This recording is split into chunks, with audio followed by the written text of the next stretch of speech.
बहुत को देखा है, लेकिन इन सारे एवेंजर्स में से कुछ एवेंजर्स ऐसे भी हैं जो कि अगर एक बार किसी बैटल में आ जाएं तो वो पलक झपकते ही उस पूरी लड़ाई का रुख ही बदल सकते हैं। तो इसीलिए आइए आज की इस वीडियो के अंदर हम एमसीयू के इन्हीं सारे बाहुबली एवेंजर्स की बात करते हैं और जानते हैं उन टॉप 10 एवेंजर्स को जो कि सभी एवेंजर्स में सबसे पावरफुल है। तो ये वीडियो बहुत ही कमाल की होने वाली है, इसीलिए इसे पूरा एंड तक जरूर देखें। और अगर आप हमारे चैनल पर नए हैं तो सब्सक्राइब के लाल बटन को जरूर दबा लें और सब्सक्राइब बटन के बगल के बेल आइकन को भी ऑल पर सेट कर लें। इससे होगा क्या? तो इससे होगा यही कि जब भी हम कोई नई वीडियो अपलोड करेंगे तो उस वीडियो के अपलोड होते ही आप तक उसका नोटिफिकेशन सबसे पहले जाएगा और आप उस वीडियो को सबसे पहले एंजॉय कर पाएंगे। और वैसे इस वीडियो के अलावा अगर आप लोगों को ऐसी और भी कमाल की वीडियोस देखनी है तो आप हमारी black panther Wakanda forever movie explanation, black panther versus शैंग-ची versus captain America, history of नेमोर और नेमोर और एक्वामैन के बैटल कंपैरिजन जैसी कई कमाल की वीडियोस को भी चेकआउट कर सकते हैं। लेकिन पहले इस वीडियो को पूरा देखने के बाद तो आइए अब बिना किसी देरी के आज की इस कमाल की वीडियो को स्टार्ट करते हैं।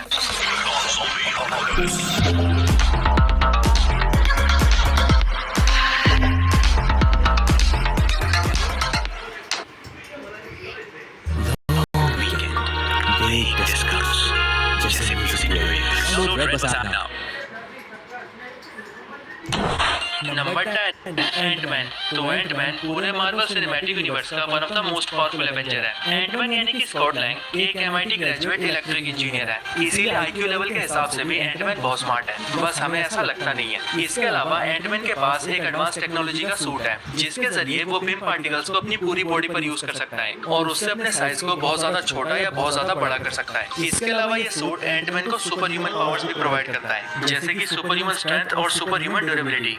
एंटमैन के सूट में EMP कम्युनिकेशन डिवाइस भी है जिससे एंटमैन इंसेक्ट से कम्युनिकेट कर सकता है और उन्हें अपने लिए यूज भी कर सकता है। एंटमैन इतना पावरफुल है कि कैप्टन अमेरिका सिविल वॉर के एयरपोर्ट बैटल के अंदर जब वो जायंटमैन बनता है तब वो वॉर मशीन को अपने एक ही हाथ से पकड़ लेता है और इसके आगे वो स्पाइडरमैन को भी अपना एक ही हाथ मारकर गिरा देता है। और इनके भी ऊपर एवेंजर्स एंड गेम के अंदर एंटमैन एक बड़े से लिवाइथन को भी एक ही पंच में नॉकआउट कर देता है। Number 9 black panther and Spiderman. तो नंबर 9 की पोजीशन पर एक नहीं बल्कि दो एवेंजर्स हैं जो कि है हमारा प्यारा स्पाइडी और वकांडा का राजा ब्लैक पैंथर। स्पाइडरमैन की बात करें तो उसके पास है स्पाइडर पावर्स जो कि उसे मिली है एक रेडियोएक्टिव स्पाइडर के काटने से, क्योंकि एक बार जब एक रेडियोएक्टिव स्पाइडर पीटर को काट लेता है तब उसकी बॉडी में कई कमाल की पावर्स आ जाती है और वो एक नॉर्मल ह्यूमन के कंपैरिजन में बहुत ज्यादा स्ट्रॉन्ग, ड्यूरेबल और फास्ट बन जाता है। इसके साथ ही स्पाइडरमैन के पास स्पाइडर सेंस भी है जो कि उसे हर खतरे के बारे में पहले से अलर्ट कर देती है। और तो और स्पाइडरमैन अपने हाथों से वेब्स को भी शूट कर सकता है और बड़े आराम से बिल्डिंग्स पर भी चढ़ सकता है। एमसीयू में स्पाइडरमैन इतना पावरफुल है कि अपनी पहली फाइट के अंदर ही उसने फैल्कन और विंटर सोल्जर जैसे दो पावरफुल एवेंजर्स को हरा दिया था। स्पाइडरमैन पावरफुल तो बहुत है लेकिन अभी भी उसके पास एक्सपीरियंस की थोड़ी सी कमी है और लड़ाई का कम एक्सपीरियंस होने की वजह से ही वो इन्फिनिटी वॉर मूवी में कई बार मार्क भी खा चुका है, पहले स्टार लॉर्ड के आगे और फिर थैनोस के आगे। अब स्पाइडरमैन के बाद बात करें ब्लैक पैंथर की तो वकांडा का राजा ब्लैक पैंथर एक वकांडन वॉरियर है, इसीलिए वो हैंड टू हैंड फाइट्स में बहुत ज्यादा स्किल्ड है। इसके अलावा ब्लैक पैंथर ने हार्डशिप हब को भी कंज्यूम किया है जिस वजह से उसके अंदर कई सुपर ह्यूमन पावर्स भी हैं, जैसे कि super human strength, super speed, super human durability, advance agility and reflexes और शार्प सेंसेस। ब्लैक पैंथर एक वाइब्रेनियम सूट भी पहनता है जो कि न सिर्फ उसकी स्ट्रेंथ को बढ़ाती है बल्कि उसकी बॉडी को हर अटैक से प्रोटेक्ट भी करती है और इसीलिए ब्लैक पैंथर अपने वाइब्रेनियम सूट के साथ किसी भी बैटल में उतर सकता है। Number 8 vision. तो विजन एक ह्यूमनॉइड है जो कि सिंथेटिक वाइब्रेनियम से बना है। वाइब्रेनियम मेटल से बना होने की वजह से विजन बहुत ही ज्यादा स्ट्रॉन्ग और ड्यूरेबल है, साथ ही साथ विजन उड़ भी सकता है और किसी भी ऑब्जेक्ट या बीइंग के आर पार भी जा सकता है। विजन एक कमाल का क्रिएशन है क्योंकि वो Tony Stark, Bruce Banner, Ultron, Jarvis और माइंड स्टोन के कॉम्बिनेशन से बना है और अपने सर पर लगे हुए माइंड स्टोन की मदद से विजन एनर्जी बीम भी फायर कर सकता है। वैसे विजन अपनी लिमिट्स को पुश करते हुए कितना ज्यादा पावरफुल बन सकता है ये तो हम सबने मार्वल की व्हाट इफ सीरीज में काफी अच्छे से देख रखा है, और अगर मैं बात करूं एमसीयू के विजन की तो वो विजन इसी पोजीशन पर स्टैंड करता है। Number 7 Hulk. तो मार्वल कॉमिक्स का हल्क बेशक से बहुत पावरफुल हो, लेकिन अगर बात की जाए एमसीयू के हल्क की तो मार्वल सिनेमैटिक यूनिवर्स के हल्क की हालत कुछ खास अच्छी नहीं है, क्योंकि एमसीयू में हल्क को पहले आयरन मैन ने पीटा, फिर थॉर ने पीटा और फिर उसके बाद तो थैनोस ने भी पीटा। लेकिन इन सब के बावजूद भी हल्क मोस्ट पावरफुल एवेंजर्स की लिस्ट में 7वें नंबर पर आता है। हल्क अभी भी पूरे एमसीयू का one of the strongest character है जिसने एमसीयू में अब तक कई पावरफुल कैरेक्टर्स को ढेर किया है। और बेशक से प्रोफेसर हल्क बनने के बाद हल्क पहले से थोड़ा कमजोर हुआ हो, लेकिन तब भी हमें ये नहीं भूलना चाहिए कि हल्क वही सुपर हीरो है जिसने इन्फिनिटी स्टोन्स के स्नैप को सर्वाइव किया है।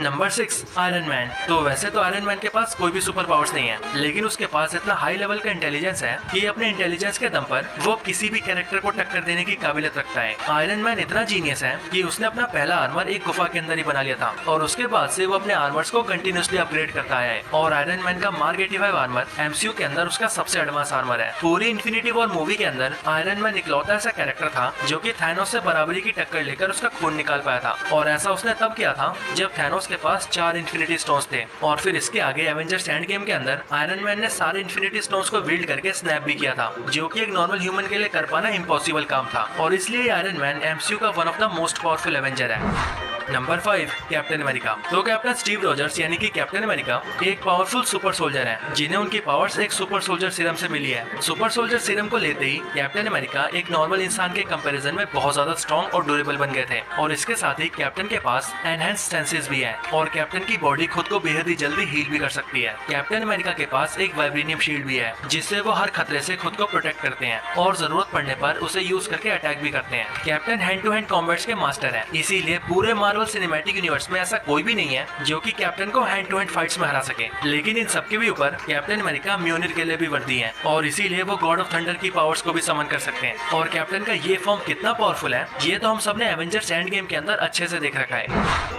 Number 4 captain Marvel. तो कैप्टन मार्वल एक क्री ह्यूमन हाइब्रिड बीइंग है जो कि बहुत ही ज्यादा पावरफुल है। कैप्टन मार्वल को उसकी पावर्स स्पेस स्टोन से मिली है, और इन पावर्स ने कैप्टन मार्वल को पूरे कॉस्मोस का one of the most powerful being बना दिया है। कैप्टन मार्वल सुपर ह्यूमनली बहुत स्ट्रॉन्ग है, जो कि दमदार अटैक्स करने के साथ साथ फ्लाई भी कर सकती है। पर जब कैप्टन मार्वल अपने बाइनरी फॉर्म में आ जाती है तब तो उसकी पावर्स की कोई लिमिट ही नहीं रह जाती। कैप्टन मार्वल वही एवेंजर है जिसने एवेंजर्स एंड गेम में थैनोस के बड़े से वॉरशिप को अकेले तबाह कर दिया था, और फिर उसके आगे जब थैनोस ने उस पर अपने सर से हमला किया था तब उस हमले से वो हिली भी नहीं थी, और ये चीज कैप्टन मार्वल की असली ताकत को दर्शाता है। Number 3 Thor. तो गॉड ऑफ थंडर थॉर हम सबका फैन फेवरेट एवेंजर है। थॉर एक एस्गार्डियन गॉड है, जिस वजह से उसकी ताकत का कोई मुकाबला नहीं है। थॉर इतना स्ट्रॉन्ग है कि वो मेलेकिथ और हल्क जैसे स्ट्रॉन्ग कैरेक्टर्स को हरा चुका है, फायर डीमन सर्टर से फाइट करके उसे भी डिफीट कर चुका है, और तो और मौत की देवी हेला का भी सामना कर चुका है। एवेंजर्स इन्फिनिटी वॉर के अंदर थॉर ने एक न्यूट्रॉन स्टार के फुल फोर्स को भी झेला है, और जब थॉर को स्टॉर्म ब्रेकर जैसा डेडली वेपन मिला तब तो थॉर और भी ज्यादा खतरनाक बन गया था, और स्टॉर्म ब्रेकर का यूज करके उसने थैनोस को भी लगभग मार ही दिया था। Number 2 Doctor Strange. तो Doctor Stephen Strange master of mystic arts होने के साथ साथ अर्थ के फॉर्मर सॉर्सरर सुप्रीम भी हैं। डॉक्टर स्ट्रेंज के पास इनफाइनाइट मैजिकल पावर्स का एक्सेस है, जिन्हें वह स्पेल्स को कास्ट करके यूज करते हैं। डॉक्टर स्ट्रेंज ने कांवर ताज के अंदर एंशिएंट वन से ट्रेनिंग ली है, जहां पर उन्होंने बहुत ही कम वक्त के अंदर बहुत से बड़े बड़े मैजिक्स को भी सीख लिया है। डॉक्टर स्ट्रेंज एल्ड्रिच मैजिक को यूज करते हैं, और इस मैजिक को यूज करके वो पोर्टल क्रिएट कर सकते हैं, एनर्जी प्रोजेक्शन कर सकते हैं, एस्ट्रल प्रोजेक्शन कर सकते हैं, मिरर डायमेंशन को एक्सेस कर सकते हैं, और तो और फायर और वाटर जैसे एलिमेंट्स को भी मैनिपुलेट कर सकते हैं, जैसा कि डॉक्टर स्ट्रेंज ने एवेंजर्स एंड गेम में किया भी था। पर डॉक्टर स्ट्रेंज को अपने किसी भी मैजिक को यूज करने के लिए अपने हाथों को मूव करना पड़ता है, इसीलिए ये चीज डॉक्टर स्ट्रेंज के लिए उनकी एक वीकनेस भी है। और एवेंजर्स इन्फिनिटी वॉर में भी जब एबोनी मॉ डॉक्टर स्ट्रेंज के इस वीकनेस को समझ जाता है तब वो अपनी पावर से डॉक्टर स्ट्रेंज के हाथों को जकड़ लेता है, जिसके बाद डॉक्टर स्ट्रेंज अपना कोई भी मैजिक यूज नहीं कर पाते। Number 1 Scarlet Witch. तो वांडा मैक्सिमॉफ यानी कि स्कारलेट विच पूरे एमसीयू की सबसे पावरफुल एवेंजर है। स्कारलेट विच एक पावरफुल विच है जिसकी पावर्स तब सामने आती है जब माइंड स्टोन उसकी पावर्स को ट्रिगर कर देता है। Scarlet Witch chaos magic use करती है, और अपने केओस मैजिक को यूज करके वो एनर्जी मैनिपुलेशन कर सकती है, टेलीकिनेसिस कर सकती है, टेलीपैथी यूज कर सकती है, और फोर्स फील्ड भी जनरेट कर सकती है। इनके अलावा स्कारलेट विच फ्लाई भी कर सकती है, और किसी दूसरे के माइंड को मैनिपुलेट करके उसे हेलुसिनेशंस भी दिखा सकती है, जैसा कि उसने एवेंजर्स एज ऑफ अल्ट्रॉन में एवेंजर्स के साथ किया था। एवेंजर्स इन्फिनिटी वॉर के बैटल ऑफ वकांडा के अंदर स्कारलेट विच ने उस थैनोस को अपने एक ही हाथ से रोक कर रखा था, जिसे सभी एवेंजर्स मिलकर भी नहीं रोक पाए थे। और इसके आगे एवेंजर्स एंड गेम में भी स्कारलेट विच ने थैनोस को ओवरपावर करते हुए उसके यूरो मेटल से बने डबल एज स्वॉर्ड को भी तोड़ दिया था। पर अब तो स्कारलेट विच के पास डार्क वर्ल्ड का नॉलेज भी है, जिससे कि वो अब डार्क मैजिक को यूज करना भी जानती है, और इसीलिए सारी चीजें मिलकर स्कारलेट विच को पूरे एमसीयू का सबसे पावरफुल एवेंजर बनाती है। तो ये एमसीयू के 10 सबसे पावरफुल एवेंजर्स के ऊपर एक वीडियो थी। आपको ये वीडियो कैसी लगी मुझे कमेंट्स में जरूर बताएं, और अगर आपका कोई और रिकमेंडेशन हो तो वो भी जरूर बताएं। और जैसा कि मैं वीडियो की स्टार्टिंग में भी बता चुका हूँ कि अगर आप लोग ब्लैक पैंथर वकांडा फॉरएवर की movie explanation, black panther versus शैंग-ची versus captain America, history of नेमोर और एक्वामैन के बैटल कंपैरिजन जैसी कमाल की वीडियोस देखना चाहते हैं तो आप इन सारी वीडियोस को हमारे चैनल पे जाकर देख सकते हैं। मैं इन सारी वीडियोस का लिंक डिस्क्रिप्शन में भी डाल दूंगा, तो अगर आप चाहें तो डायरेक्टली